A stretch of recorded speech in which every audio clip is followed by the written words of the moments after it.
스트레스 안 받고 일하는 법. 네, 스트레스 안 받고. 근데 자꾸 그렇게 얘기를 하면 어떤 분들은 어떻게 스트레스 안 받고 일합니까? 라고 하는데 스트레스를 주는 사람은 없어요. 스트레스를 본인이 받는 거지. 여기 학생도 마찬가지야. 학생들도 스트레스를 본인이 받는 거지 누가 주는 거 아니거든요. 그죠? 첫 번째는 뭐냐면 이 결정의 구분이 필요해요.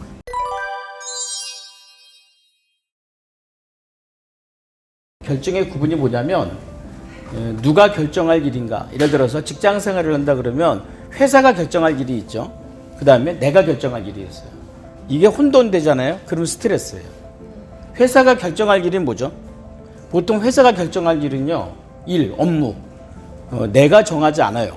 여기 이제 취업을 준비하는 분들이 이런 오해를 합니다. 나 그 일 하고 싶어요. 그래서 그 회사를 들어간다고 합니다. 말도 안 돼요. 회사가 절대 그렇게 일 주지 않습니다. 들어가면 회사가 필요한 일을 합니다. 근데 그거는 회사가 결정할 일이에요. 그러니까 회사가 결정할 일이 나랑 마음에 안 드는다고 나오는 건 본인의 자유예요. 그러면 아마 계속해서 입사 지원서만 내고 다니게 될 거예요.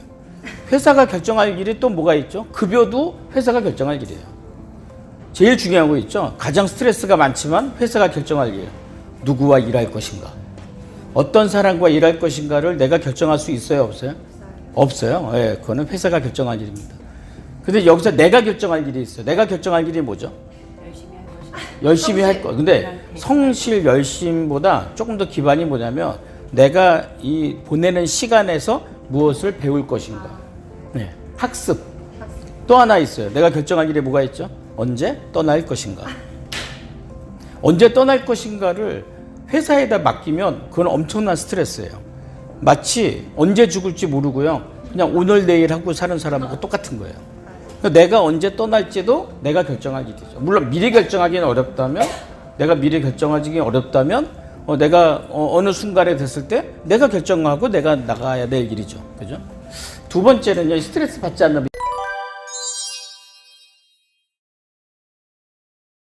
이게 헷갈려지면 안 돼요. 출근 시간과 퇴근 시간에 또 다른 나를 만드는 거예요. 우리가 왜 아까도 페르소나 이런 얘기 했잖아요. 근데 그게 뭐 양면성이 있어요. 예, 완전히 정말 진실되게 산다. 그 진실되고 솔직한 생각이 스트레스를 만드는 거예요. 예. 출근할 때는 어떤 마음으로 일해야 돼요? 내가 그 회사 사람으로서 일하는 거예요. 근데 퇴근할 때는 어떤 마음으로 나와야 돼요? 나로서 나와야 돼요. 이 두 가지가 구분이 돼야 돼요. 이게 이제 어떤 거냐면 예를 들어서 회사 일도요. 회사가 주는 거잖아요. 근데 내 일이야 라고 생각하고 소유욕을 갖잖아요. 그때부터 회사 안에 스트레스가 쌓이고 갈등이 쌓이는 거예요. 이건 내 일이 아니에요. 누구 일이에요? 회사 일이죠. 그러니까 내가 출근했을 때 나와 퇴근했을 때 나는 같아요? 달라요? 달라요. 다르게 받아들여야 된다. 이게 회사 안에서도 그래요. 만약에 내가 누구를 도와줬잖아요. 그럼 이런 사람이 있어요. 내가 누구를 도와줬어요. 그럼 저 사람도 나한테 꼭 도움을 줘야 한다고 생각하는 사람이 있어요. 만약에 도움을 안 주면 그 사람을 막 뭔가 해코지하고 아쉬워하고 그러면 둘 다 스트레스 받는 거예요. 내가 도와줄 수 있는 것이 내가 결정할 일이라면 나는 해주고 그 사람이 나한테 도와주지 도와주지 않을지는 그가 결정할 일이라는 거죠. 예. 세 번째는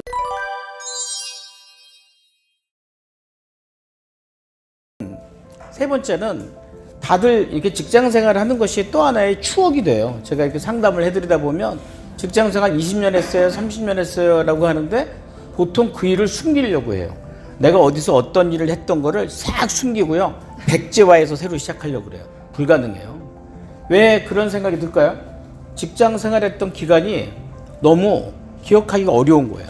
기억해내기가 불편한 거예요. 왜 그래요? 본인이 재미가 없었다고 생각하는 거죠. 근데 그것을 당장 내가 직장 생활을 하는 와중에 보면은 그 과정이 본인에게 어떤 추억을 줘야 돼요? 경험의 추억을 줘야 돼요. 긍정적인 경험의 추억이 되려면 내가 회사를 떠날 때 뭔가를 배워서 떠나거나 얻어서 떠나야 된다는 거예요. 직장을 떠날 때 가장 바람직한 상태가 뭔지 아세요? 직장을 떠나도 그 직장과 계속 일을 하는 거예요. 그럼 어떻게 일을 해야 되는 줄 아세요? 진짜 적을 만들면 안 되거든요. 그러니까 내가 출근한 나와 퇴근한 나를 엄격하게 구분을 해야 돼요.